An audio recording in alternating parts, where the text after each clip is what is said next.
I would argue most PhDs teaching criminal justice, let alone practitioners who move into the field to teach criminal justice at the community college level oftentimes, we're not educated on these issues to teach them effectively. And that's shame on us. I totally agree with you.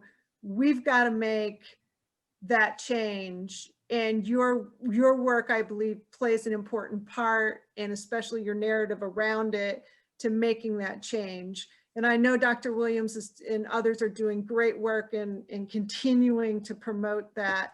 And I just want to say, absolutely, we have to be blunt about it, and we have to start talking about how academia changes, because the systems aren't going to change if we can't even do it with the most highly educated folks in our country, and who are going into the criminal justice system as practitioners and leaders.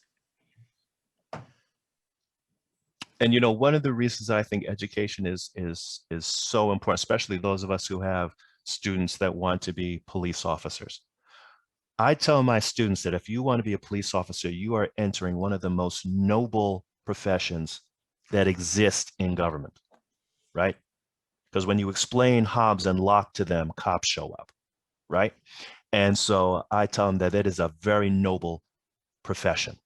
Because it's noble, that is why cops that don't do right should be attacked on all levels. That's why.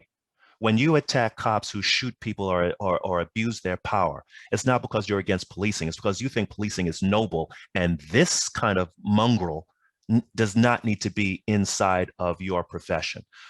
Putting in their heads that they are members of a great and noble profession, and that's why they can't put up with racism in it. That's one of the ways you can reach them.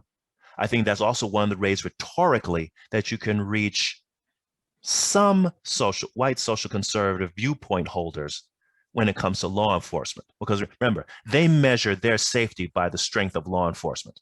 Okay, that's a whole other issue. But since that's true, convince them that we are not trying to destroy law enforcement so you're out there all by yourself, because that's their issue.